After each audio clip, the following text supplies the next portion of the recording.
Nosotros tenemos un proyecto de transformación que tiene que ver con lo mejor de nuestra historia nacional. Si Hidalgo viviera, con nosotros anduviera. Si Morelos viviera, con nosotros anduviera. Si Juárez viviera, con nosotros anduviera. Si Zapata viviera, con nosotros anduviera. Si Madero viviera, con nosotros anduviera. Si Villa viviera, con nosotros anduviera. Hoy vamos a recordar los 100 años del asesinato de uno de los revolucionarios más íntegros, Ricardo Flores Magón. Si Ricardo viviera, con nosotros anduviera. Si el general Cárdenas viviera, con nosotros anduviera. ¿Quiénes no andarían con nosotros? Y sí con nuestros adversarios. Iturbide,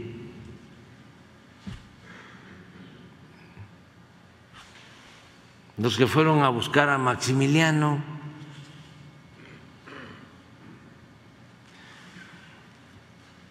Lucas Alamán,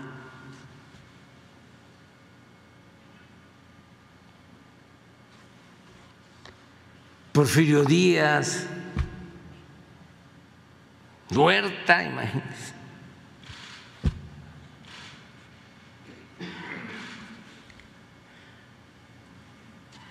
Salinas de Gortari,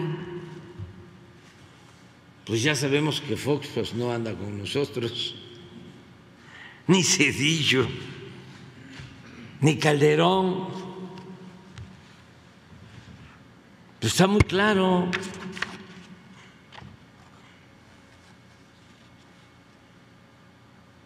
Entonces, así ha sido nuestra historia siempre.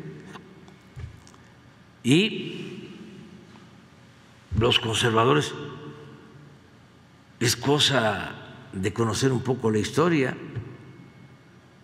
siempre han recurrido al extranjero, siempre han ido a buscar apoyo al extranjero.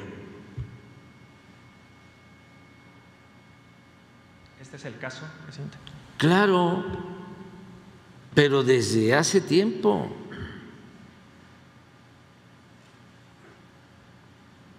Y no cambian. Imagínense lo que es excomulgar, asesinar, cortarle la cabeza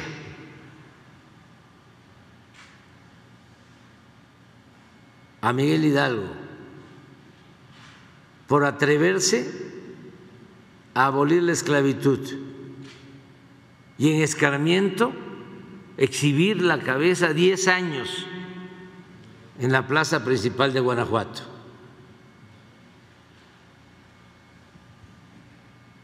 Así, no estoy inventando nada. Imagínense lo que significó el que nos quitan la mitad del territorio y van los conservadores a buscar a Santana al exilio.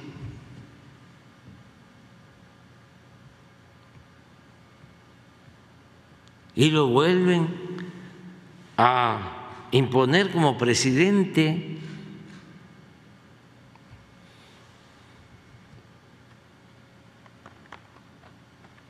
Hasta que surge el movimiento liberal para enfrentarlo. Pero los que fueron a Miramar, ¿no tienes ahí la foto? Vamos a verla. Esos mismos de ese pensamiento fueron después, bueno, primero fueron a buscar a Santana, luego fueron a buscar a Maximiliano.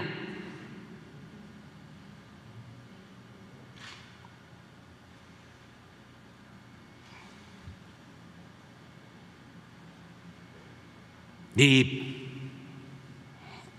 pues en el Porfiriato, pues todo era afrancesado. Ahora el de Coparmex ya no está. Fue a acusarme a España con el rey. Es de caricatura. Y van a acusar al gobierno de México, a Estados Unidos, tú mismo lo acabas de comentar.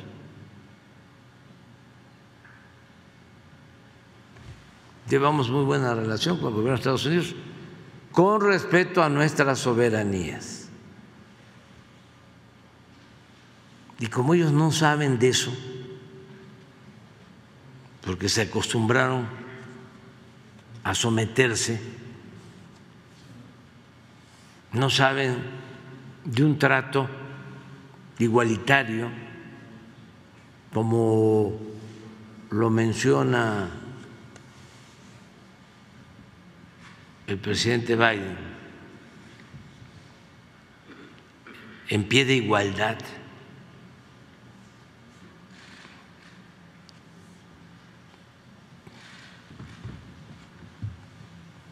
Miren, ahí están todos. Fueron a ofrecerle el poder a Maximiliano. Y si revisamos la historia, lo dejaron solo, lo embarcaron, porque son lo que le sigue de falso.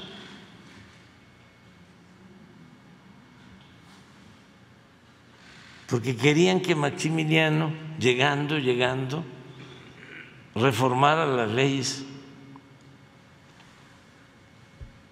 que había impulsado el movimiento liberal, las leyes juaristas. Y resultó que Maximiliano tenía cierta convicción liberal.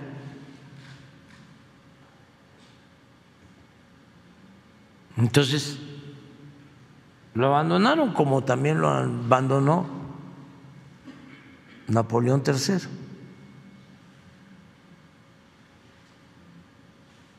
Dejó de apoyar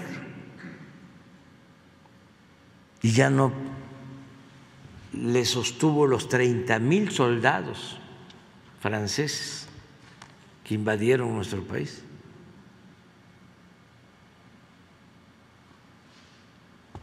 Por eso se fue Carlota a hacer gestiones a Europa y ya no regresó.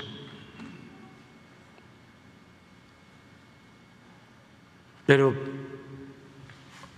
así son, y esto no ha cambiado. Y cuando triunfa la República y se logra la segunda independencia de México, se pensaba que ya no iba a haber conservadurismo, que ya habían desaparecido. Pues no, con Porfirio Díaz, que tenía afanes aristocráticos, a pesar de venir de abajo. Ayer recordaba eso. Fíjense, la historia y la política. Porfirio Díaz llega al poder con la bandera de la no reelección.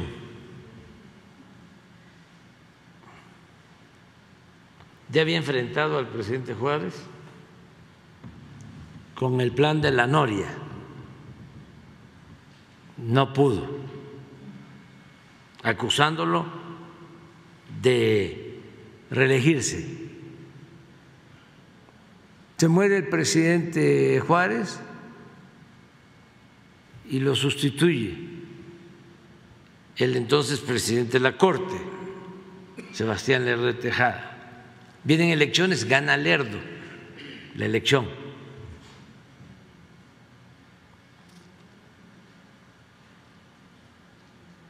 Juárez, Lerdo, Iglesias eran de los mejores políticos civilistas de ese tiempo, que les tocó enfrentar la intervención francesa, a Porfirio también en el terreno militar. Era el jefe del Ejército de Oriente.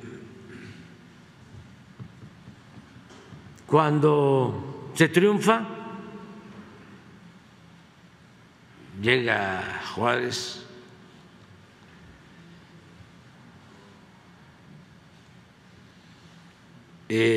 Porfirio, porque era muy espectacular, le hace la entrega de los fondos que tenía su ejército y él decide retirarse porque él no ambiciona nada. Era un gran actor, un gran simulador. Se va a Oaxaca y empieza ya a preparar pues su lanzamiento político. Y el primer movimiento es contra Juárez, con el plan de la Noria. Se muere Juárez, decía yo, entra Lerdo y se vuelve a lanzar Porfirio con el plan de Tuxtepec, con la bandera de la no reelección, en contra de Sebastián Lerdo de Tejada. Y militarmente toma el poder y expulsa a los lerdistas, que eran civilistas y también con un tinte aristocrático. Porfirio era un hombre de pueblo que venía de abajo, pero quería ser como los de arriba. En la última batalla contra el ejército de Lerdo, el ejército federal, en Tecoac, Tlaxcala, es el único dato que he encontrado. Se sube a una mesa y le habla a los campesinos que tenían un problema agrario con la hacienda de ahí de Tecoac, y les dice: si me ayudan en la batalla, cuando yo llegue a la presidencia, les voy a dar sus tierras. Y no, nunca cumplió. De las pocas cosas que hay sobre la vinculación de Porfirio al pueblo, ninguna mención en favor del pueblo. Le escribían de los estados de que había dictadura. Una vez contestó: pues sí, pero es más doloroso que la dictadura el tener que arrancar gentes para la leva, para el ejército. Y aunque no nos guste, lo tenemos que hacer. O sea, justificaba la esclavitud, porque se decía, por ejemplo, en Yucatán, el progreso del Enequén no puede darse sin la esclavitud de los mayas. Ese era el pensamiento. Entonces, toman la Ciudad de México y todo el gabinete de Lerdo al exilio. Algunos no sabían montar a caballo y sufrieron mucho, pero a huir, y se van a Nueva York y a otros estados de la Unión Americana, de Estados Unidos, y se va el que era secretario de Relaciones de Lerdo al exilio, Manuel Romero Rubio. Llega Porfirio al poder, empieza a consolidarse y empiezan a regresar. El que nunca regresó fue Lerdo. Lo fueron a buscar muerto.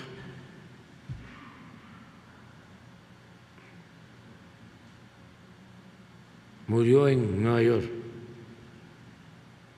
Pero sus colaboradores supuestamente leales empezaron a regresar. Y regresa Manuel Romero Rubio, secretario de lo que es ahora Gobernación de Lerdo, y su hija se casa con Porfirio. Él tenía 52 años, había quedado viudo, y Carmelita 17.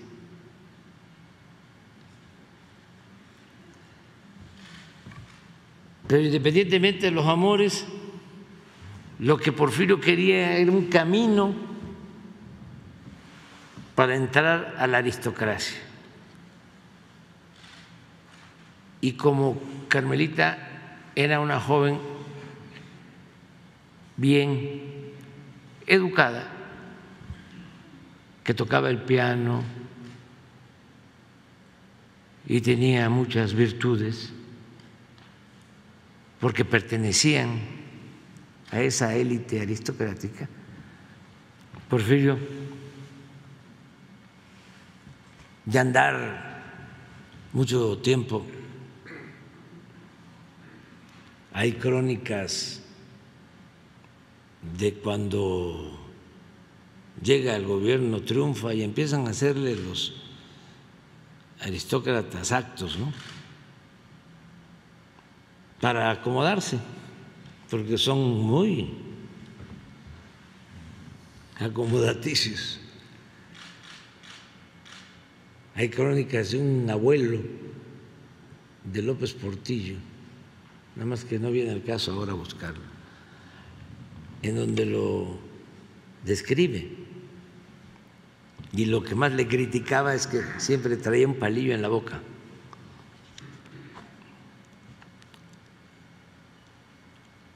Sin embargo, Carmelita lo pule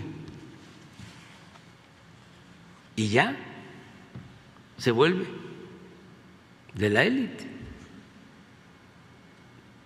Y nunca, jamás ve al pueblo.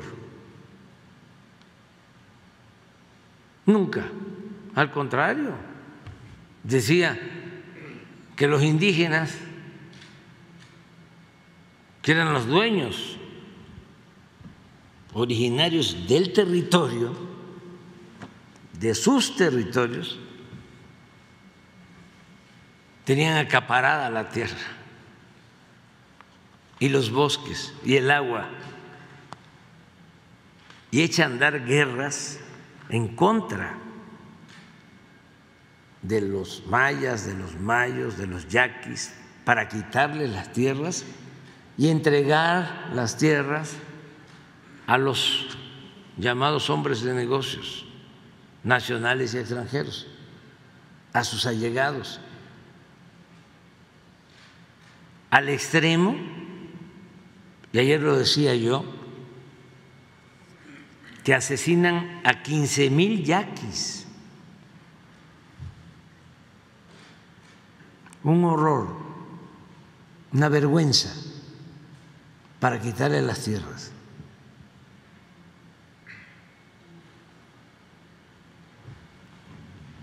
Entonces, ese pensamiento, más ayer hablé de las mentiras, de que manejaba las finanzas públicas con mucha honradez y con mucha disciplina. Falso. Se endeudó el país como nunca, porque rescató, con él empieza lo de el rescate de los potentados al estilo Fobaproa. Se construyen 18,000 kilómetros de vías férreas con concesión y las empresas extranjeras son rescatadas por el gobierno.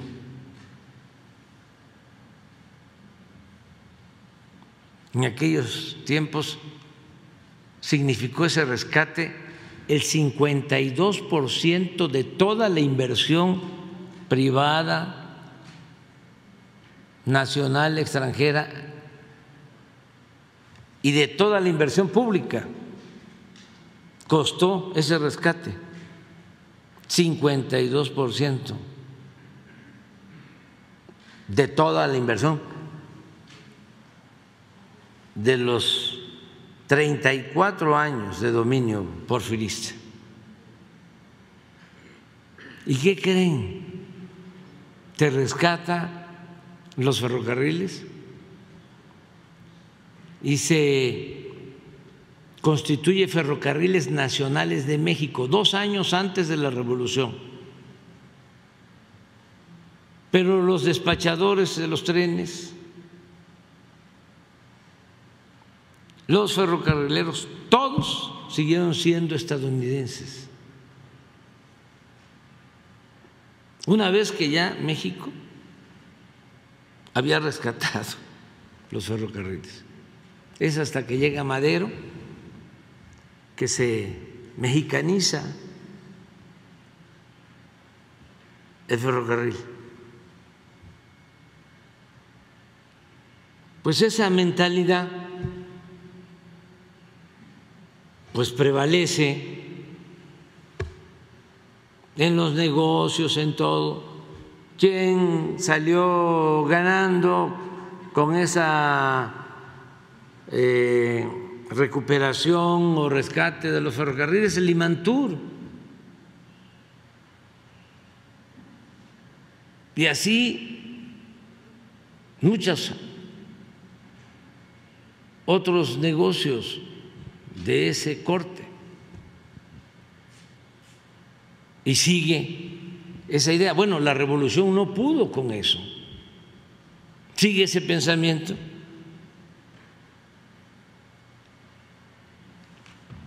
Claro, eso ahora está aflorando. Si cuento esto es porque sé que hay algunos que están viendo que ya ni deberían de ver la mañanera. Digo, son libres, pues, porque se enojan mucho y no les gusta. Pero si no aclaramos las cosas, pues va a parecer que somos rebeldes sin causa, o como se piensa, estamos resentidos, ardidos, frustrados. No, es que necesitamos la transformación. No podemos estar poniendo la basura debajo del petate. Hay que limpiar, hay que purificar la vida pública. Y para eso hay que hablar con claridad, no engañar, no simular.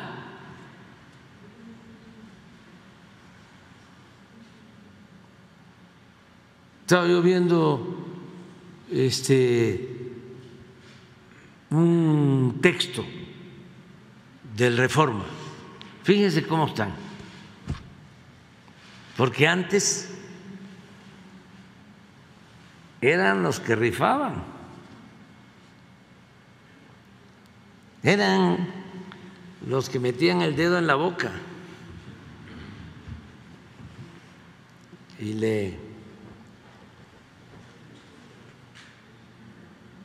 jugaban, le movían